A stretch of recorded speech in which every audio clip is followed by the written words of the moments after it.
That's a good question. And without trying to get too theological about it, but to answer it in a practical way, we have two camps. There's the camp known as Calvinism, and there's the camp known as Arminianism. And Calvinism would teach that we are elected to salvation, but of course, as you follow that through, if we're elected to salvation, or some are elected to salvation, then some also must be elected to damnation. So whilst the argument for election to salvation answers a lot of questions, it brings in the sovereignty of God, it gives us a great assurance that God is in control, that we didn't save ourselves, it's not about us, we were chosen. So there's a wonderful aspect that God wanted us rather than us just choosing that we wanted God. There's a lot of benefits from that, but of course the questions are raised. Well, if God is a God of love, how come some are chosen to damnation? So that raises issues there. Now, of course, the Calvinist would then take us to the book of Romans, and it would talk, as the Apostle Paul did. It's a great theological book. It deals with a lot of stuff regarding election. And we would go to the book of Romans, and it would basically say, does the clay have the right to tell the potter what it becomes? So in that sense, as fallen sinners, do we have the right anyway to demand and tell God what he should do? Now, of course, the other camp would believe that all can be saved, that God hasn't elected us as such into that position, but we have the choice. So it's down to us. Now, that then deals with the difficult questions, or the difficult question of God literally choosing some to damnation. So we take away that issue there by saying, well, it's up to people. So if you choose not to come to Christ, you go to hell. Both camps would believe in a hell and eternal damnation, but you're there not because God chose you to go there, but you're there because you rejected the gospel. But that then raises objections, because what we're saying is that it's down to us. It is down to us to persuade people, perhaps, to preach the gospel that much that folks feel that they want to come to Christ, that they want to make that decision to become a Christian. But as we know, not everyone does.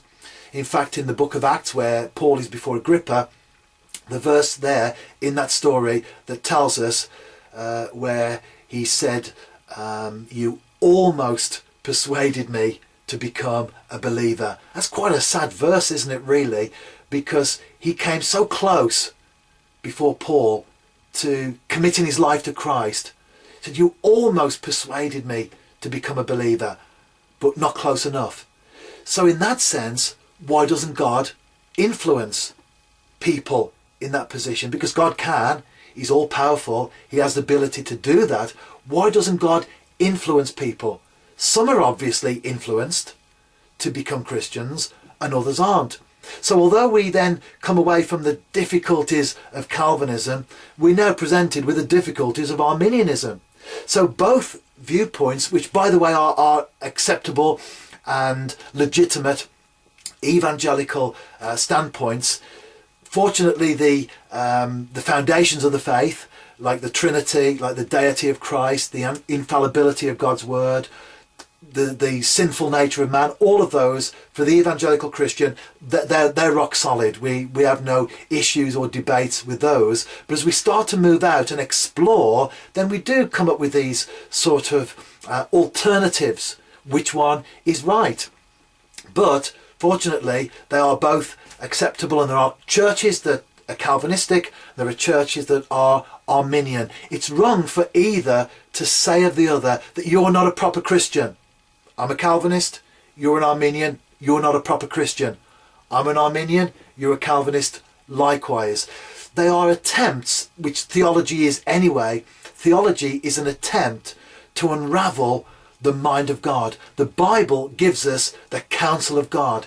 It's God's mind translated into pages before us.